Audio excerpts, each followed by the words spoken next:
প্রত্যেকবার হচ্ছে নেট কেউ না কেউ নিজের মনে করে নিয়ে যায়, আল্লাহর ওলিরা আর কি। বিসমিল্লাহির রহমানির রহিম। আজকে আমরা সকালবেলা এসেছিলাম হচ্ছে এখানে ঘাসের জমিতে পানি দেওয়ার জন্য। তো এক মেশিন ঠিক করতে করতে আমাদের প্রায় দিন পার হয়ে যাওয়ার মতো অবস্থা। মূলত মেশিনের হচ্ছে যে এই যে ওয়াশার বলে, এই টিউবওয়েলের এই ওয়াশার নষ্ট হয়ে গেছিলো। তো মামা আবার বাড়িতে গেছে, বাড়িতে যে এটা নিয়ে আসছে, আইনে মোটামুটি ঠিক করছে। তো এখন অনেক কষ্টে পানি উঠছে আর কি। পানি ওঠার পর এখন আমরা এটা স্টার্ট দিব। স্টার্ট দিয়ে আমরা এই জমিতে হচ্ছে সার বুনবো, পানি দেবো আর কি। আগে মেশিন স্টার্ট দিই, পরে সার দিই ইনশাআল্লাহ।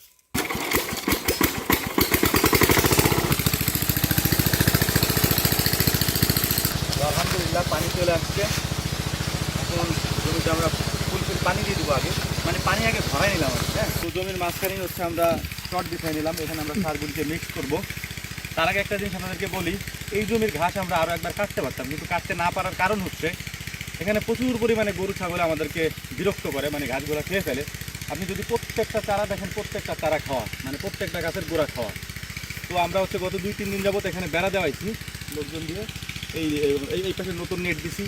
প্রত্যেকবার হচ্ছে নেট কেউ না কেউ নিজের মনে করে নিয়ে যায়, আল্লাহর ওলিরা আর কি।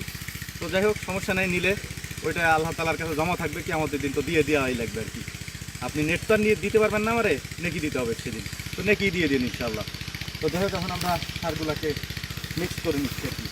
তো আলহামদুলিল্লাহ এটার মধ্যে হচ্ছে ডিআইবি, আমরা ডিআইবিটাকে আগে ঢেলে নিলাম, যেটাকে ডিএপি বলা হয় আর কি। আর আমাদের আঞ্চলিক ভাষায় এটাকে কালো সার বলে বা মাইটে সার বলে। তো আলহামদুলিল্লাহ আমরা 30 কেজির মতো দিয়েছি হচ্ছে ডিএপি সার, ডিআইবি সার অথবা মাইটে সার। এখন আমরা 50 কেজির মতো দিচ্ছি ইউরিয়া সার। জমির পরিমাণ আমি আপনাদেরকে বলে দিচ্ছি, এখানে জমি হচ্ছে 15 কাঠা আর কি। এবছর নতুন করে আমরা এই সারের সাথে যুক্ত করেছি ম্যাগমিল প্লাস। এই ম্যাগমিল প্লাসের কাজ হচ্ছে, এটা হচ্ছে যে পাতা কুকড়ায় যায়, এটা হচ্ছে পাতা লাল হয়ে যায়, এটা যাতে না হয়, এবং অধিক পরিমাণে যাতে মাটি থেকে ওরা সারটাকে গ্রহণ করতে পারে, সেটা সাহায্য করে। সেটা আরও গুণাগুণ আছে। মূলত হচ্ছে যাতে পাতা লাল না হয়ে যায় এবং পাতা যাতে কুকড়ায় না যায়, এই জন্য হচ্ছে ম্যাগমিল প্লাসটা আমরা দিয়ে দিচ্ছি এখানে 5 প্যাকেটের মতো। তো আলহামদুলিল্লাহ সব সার আমরা মিক্স করে নিয়েছি। এখন আমরা এখানে সারগুলিকে বোনা শুরু করবো। তো আলহামদুলিল্লাহ মোটামুটি আমাদের অনেক বেশি পরিমাণে পানি এই জমিতে লাগবে, কারণ অনেক দিন যাবত পানি দেওয়া হয় না, যে কারণে হচ্ছে যে জমি একেবারে ফাটল ধরে গেছে। তো যাই হোক, সার বুনতে আমাদের অনেক সময় লাগবে, এদিকে আদানো দিয়ে নিচ্ছি, আমরা শেষ করছি।